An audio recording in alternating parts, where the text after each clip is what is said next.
வாழ்க்கையில் கட்டாயம் ஒரு முறையாவது போக வேண்டிய சிவன் கோயில்கள் என்னென்னு தெரியுமா?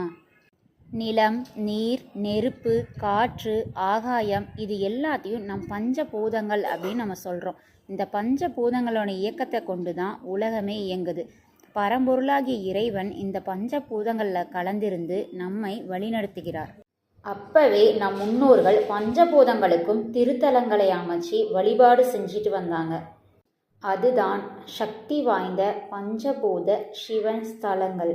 நீங்கள் சிவபக்தராக இருந்தால் இந்த வீடியோவுக்கு லைக் போட்டுட்டு கமெண்டில் ஓம் நம சிவாயா அப்படிங்கிற மந்திரத்தை எழுதிட்டு வாங்க. அதுக்கப்புறம் நீங்கள் பஞ்சபூத தலங்களில் எந்த கோயிலுக்கு போயிருக்கீங்க அப்படிங்கிறத கமெண்டில் சொல்லுங்கள். இந்த வீடியோவில் பஞ்சபூதத்துக்கான ஸ்தலங்கள் பற்றியும் அதோட சிறப்புகள் பற்றியும் பலன்கள் பற்றியும் நாம் விரிவாக பார்க்கலாம். வீடியோவை ஸ்கிப் பண்ணாமல் கடைசி வரை பாருங்கள். அப்போ தான் நான் சொல்கிற சுவாரஸ்யமான தகவல்களை பற்றி கண்டிப்பாக தெரிஞ்சுக்க முடியும். ஃபஸ்ட்டு நம்ம ஆகாயத்துக்கான ஸ்தலத்தை பற்றி தான் பார்க்க போகிறோம். இந்த கோயில் எங்கே இருக்குது அப்படின்னா, சிதம்பரத்தில் உள்ள கடலூர் மாவட்டத்தில் இந்த கோயில் அமைஞ்சிருக்கு. இந்த கோயிலோட சிறப்பு என்ன அப்படின்னா, இந்த கோயிலோட மையப்பகுதியிலேருந்து 40 ஏக்கர் பரப்பளவையில் இந்த கோயில் அமைந்திருக்கு. இந்த இந்தியாவிலேயே 5வது பெரிய கோயிலாக இந்த சிதம்பர நடராஜர் கோயில் அமைஞ்சிருக்கு. பஞ்சபூத தலத்திலேயே சிவபெருமான் லிங்கத்தை விட ஒரு மனித உருவ சிலையால் பிரதிநிதித்துவப்படுத்தப்படும் ஒரே கோயில் இந்த கோயில் தான். இந்த கோயில் சிவபெருமானை படிகத்தாலான லிங்கத்தின் வடிவத்திலும் அவரோட உருவமற்ற வடிவத்திலும் வழிபடுது.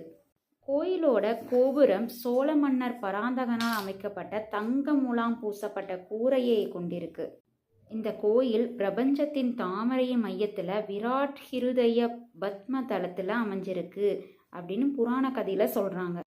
இந்த சிதம்பர நகரம் சிவனை பற்றிய பலவளமான தகவல்களை வெளிப்படுத்தும் ஒரு கண்கவர் கதையை கொண்டிருக்கு.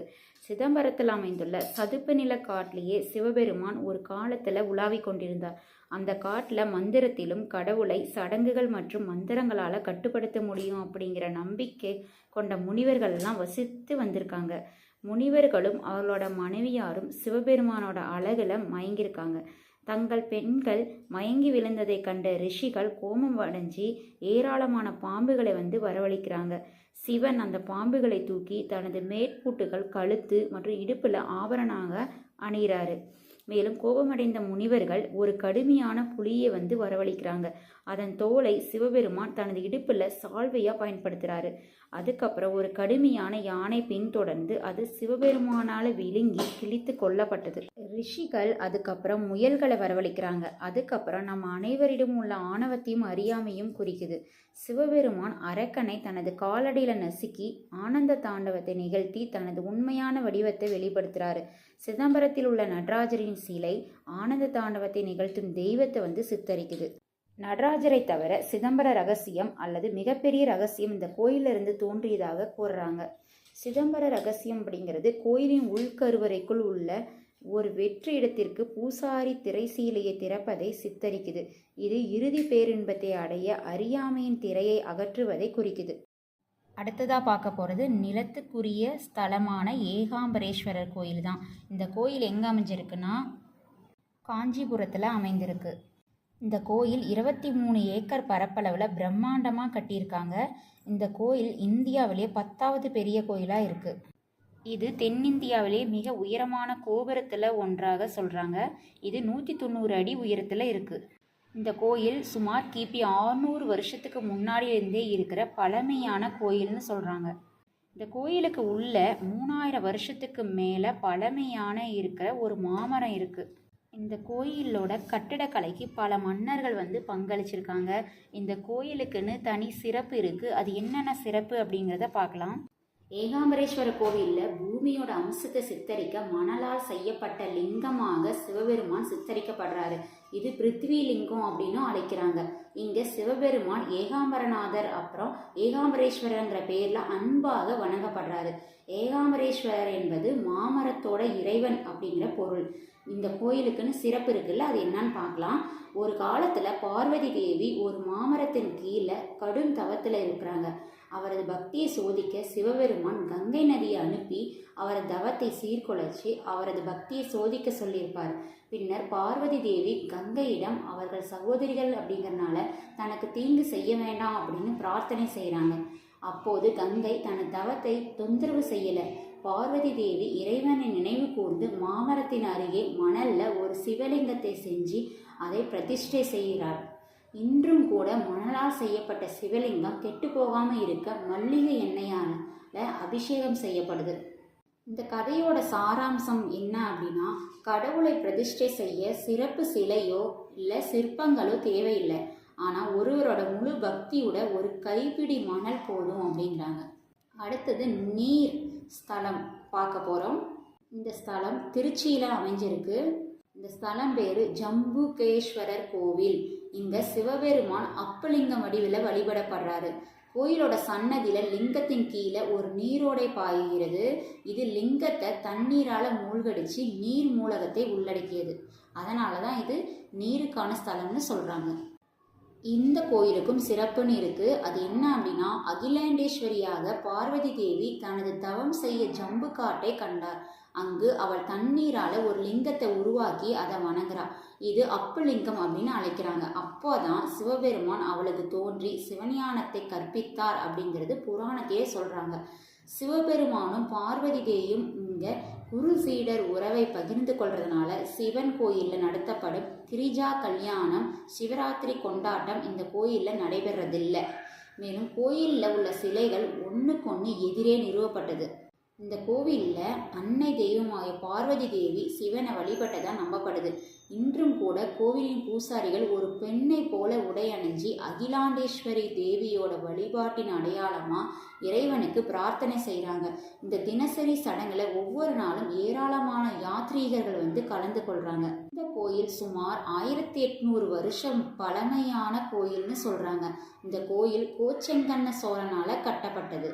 இது சுமார் 18 ஏக்கர் பரப்பளவில் பறந்து விரிந்துள்ள பிரம்மாண்டமான கோயிலாக இருக்குது. இந்தியாவிலே 13வது பெரிய கோயில்னு இதை சொல்கிறாங்க. கோயிலில் சுவர்களில் சோழர் காலத்தை சேர்ந்த கல்வெட்டுகள்லாம் இருக்காமா. ஒவ்வொரு மதியம் நடத்தப்படும் உச்சிக்கால பூஜை மிகவுமே பிரபலமானது. இந்த பூஜையில் பூசாரிகள் பார்வதி தேவியை பிரதிநிதிப்படுத்துவதும் சேலை உடுத்தி அப்புலிங்கத்திற்கு அபிஷேகம் செய்கிறாங்க. அப்புலிங்கத்திற்கு கீழே ஓடும் நீரோடை ஒருபோதும் வற்றாது அப்படின்னு இதில் சொல்கிறாங்க. இந்த கதையோட சாராம்சம் என்ன அப்படின்னா, பண்டைய இந்திய பாரம்பரியத்தில் சிவபெருமான் மிக உயர்ந்த ஆசிரியராக வழிபடப்படுறார். நீர் ஞானத்தையும் நீர் ஓட்டம் கற்றலையும் குறிக்குது. எனவே ஜம்புகேஸ்வர் கோயிலில் ஞானம் மற்றும் கற்றலை முக்கியத்துவத்தை அழகான முறையில் அடையாளப்படுத்துகிறாங்க. இந்த கோயிலில் வழிபாடு செய்பவருக்கு ஞானமும் புத்திசாலித்தனமும் கிடைக்கும் அப்படிங்கிறது நம்பிக்கை. அடுத்ததாக பார்க்கக்கூடியது நெருப்புக்கான ஸ்தலம். இந்த ஸ்தலம் உங்களுக்கு எல்லாருக்கும் தெரிஞ்சிருக்கும்னு நான் நினைக்கிறேன். இது திருவண்ணாமலையில் தான் இருக்குது. திருவண்ணாமலையில் அருணாச்சலேஸ்வரர் கோவில் சிவனால் அருளப்பட்ட நெருப்பு அம்சத்தை சித்தரிக்கிறது அப்படிங்கிறது உங்கள் எல்லாருக்குமே தெரியும். அருணாச்சலேஸ்வரர் கோயிலை இந்தியாவிலே அதிகம் பார்வையிடப்படும் மதிக்கப்படும் யாத்ரீக மையத்தில் ஒன்றாக சொல்கிறாங்க. இந்த கோயிலுக்குன்னு ஒரு கதை இருக்குது. ஒரு காலத்தில் பார்வதி தேவி விளையாட்டாக சிவனோட கண்களை மூடியிருப்பாங்க. இது ஆயிரக்கணக்கான ஆண்டுகளாக பிரபஞ்சத்தில் இரட்டடிப்புக்கு வழிவகுத்தது. தனது பக்தர்களோட தவத்தின் விளைவாக திருவண்ணாமலையில் உள்ள அண்ணாமலையில் சிவன் நெருப்பு தூணாக தோன்றியிருப்பார். சிவனின் நெருப்பு அம்சத்தை விளக்கும் மற்றொரு கதையும் இருக்குது. விஷ்ணுவும் பிரம்மாவும் மேன்மைக்காக போட்டியிட்ட போது சிவன் ஒரு சுடராக தோன்றி தனது மூலத்தை கண்டுபிடிக்க அவர்களை சவால் செஞ்சிருப்பார். பிரம்மா ஒரு அன்ன வடிவத்தை எடுத்து சுடரின் உச்சியை காண வானத்தை நோக்கி பறந்திருப்பார். அதே நேரத்தில் விஷ்ணு ஒரு பன்றியாக மாறி கீழ் நோக்கி சென்றார். இந்த புராணங்களில் இந்த காட்சி லிங்கோத்பவம் அப்படின்னு சொல்லப்படுது. பிரம்மாவும் விஷ்ணுவும் மூலத்தை கண்டுபிடிக்க தவறிவிட்டனர். விஷ்ணு தனது தோல்வியை ஒப்புக்கொண்டாலும் பிரம்மா தான் உச்சத்தை கண்டுபிடித்ததாக பொய் சொன்னார். தண்டனையாக பிரம்மா தனது வழிபாட்டில் பூமியில் ஒருபோதும் கோயில்களை கொண்டிருக்க மாட்டார் அப்படின்னு சிவன் உத்தரவிட்டார். இந்த கதையோட சாராம்சம் என்ன அப்படின்னா, நெருப்பு தூய்மையை குறிக்குது, நெருப்பு ஒளியையும் குறிக்குது, நெருப்பு ஆற்றலையும் குறிக்கிறது. தெய்வீகத்தை வழிபடுவது, ஜபம் செய்வது, நினைவு கூறுவது நம் வாழ்க்கையிலும் நம் மனதிலும் நம் இதயத்திலும் தூய்மையை கொண்டு வருது. அருணாச்சலேஸ்வர தெய்வம் ஞான ஒளி, கர்ம எண்ணங்கள்லிருந்து தூய்மை மற்றும் நேர்மறை ஆற்றலை தேடுபவருக்கு அருள்வதாக சொல்கிறாங்க. இந்த அருணாச்சலேஸ்வரர் கோயிலுக்குன்னு சிறப்புகள் இருக்குது. உலகிலேயே மிகப்பெரிய சிவபெருமான் வழிபாட்டிற்காக அர்ப்பணிக்கப்பட்டது தான் இந்த கோயில். இந்த கோயில் இந்தியாவிலே 8வது பெரிய கோயிலாக சொல்கிறாங்க. அதோட 24 ஏக்கர் பரப்பளவையும் மத நோக்கங்களாக முழுமையாக பயன்படுத்துது. இந்த கோயிலின் வரலாறு ஆயிரக்கணக்கான வருஷத்துக்கு முந்தைய, மேலும் இது புனித தமிழ் வேதங்களில் கூட குறிப்பிட்டிருக்காங்க. ஒவ்வொரு பௌர்ணமியிலும் ஆயிரக்கணக்கான யாத்ரீகர்கள் கிரிவலம் செய்கிறாங்க. இது அருணாச்சல மலையை சுற்றி செய்யப்படும் வழிபாட்டோட ஒரு வடிவம். இது 14 கிலோமீட்டர் நீள நடைப்பயணம் அப்படின்னு சொல்கிறாங்க. இந்த நடைப்பயணம் பாவங்களை கழுவுது, ஆசைகளை நிறைவேற்றுகிறது மற்றும் பிறப்பு மற்றும் இறப்பு சுழற்சியிலிருந்து ஒருவரை விடுவிக்குது என்பது இது புராண கதையில் சொல்கிறாங்க. இந்த கோயிலில் மிகவும் சிறப்பான ஒன்று என்ன அப்படின்னா, ஒவ்வொரு பக்கத்திலும் 1 என 4 கோபுரங்கள் இருக்குது. இதில் மிக உயரமானது ராஜகோபுரம் அப்படின்னு சொல்கிறாங்க. இது 217 அடி உயரம் கொண்டது. இந்தியாவிலே 3வது பெரிய கோபுரம் இந்த கோபுரம் தான். அடுத்ததாக பார்க்க போகிறது காற்றுக்கான ஸ்தலத்தை பற்றி தான் பார்க்க போகிறோம். இது ஸ்வர்ணமுகி நதிக்கரையில் அமைஞ்சிருக்க காளஹஸ்தீஸ்வரர் கோயில். இது எங்கே இருக்குது அப்படின்னா, ஆந்திர பிரதேசத்தில் இருக்குது.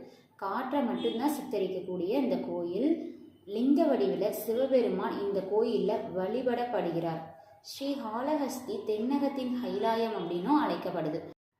கருவறைக்குள்ள காற்று இருந்தாலும் உள்ளே தொடர்ந்து மின்னும் ஒரு விளக்கு இருக்கு. பிரதான தெய்வ அறையின் நுழைவாயிலை பூசாரிகள் மூடும்போது கூட வாயுலிங்கம் அசைவதை காணலாம். இந்த கோயில்ல அந்த அறைக்கு ஜன்னல்கள் இல்லை. இந்த லிங்கம் வெண்மையானது மற்றும் சுயமாக வெளிப்பட்டதாக கருதுறாங்க. காற்றின் கடவுளான வாயுதேவன் பிரபஞ்சம் முழுசுமே உள்ள அனைத்து உயிரினங்களிலும் எல்லாம் வல்ல இறைவனைப் போல இருக்க வரம் வேண்டி பிரார்த்தனை செஞ்சபோது சிவபெருமான் வாயுலிங்கமாக வெளிப்பட்டதாக கூறுறாங்க. பின்னர் சிவபெருமான் தன்னை ஒரு வெள்ளை லிங்கமாக வெளிப்படுத்தியிருப்பார். இது கற்பூர லிங்கம் அப்படின்னும் அழைக்கப்படுது. இன்றும் கூட லிங்கம் வெள்ளை நிறத்தில் இருக்கும். இந்த கதைக்கு நம்பகத்தன்மையை சேர்க்குது. இந்த கதையோட சாராம்சம் என்னன்னா, காற்று அப்படிங்கிறது உயிரை குறிக்குது. காற்று இல்லாமல் இந்த பிரபஞ்சத்தில் உயிர் இல்லை. நாம் காற்றை வழிபடுறது மாதிரி இந்த படைப்பில் உள்ள ஒவ்வொரு உயிரினத்திலும் இருக்கும் சிவ தத்துவத்தையும் வழிபடுறோம்.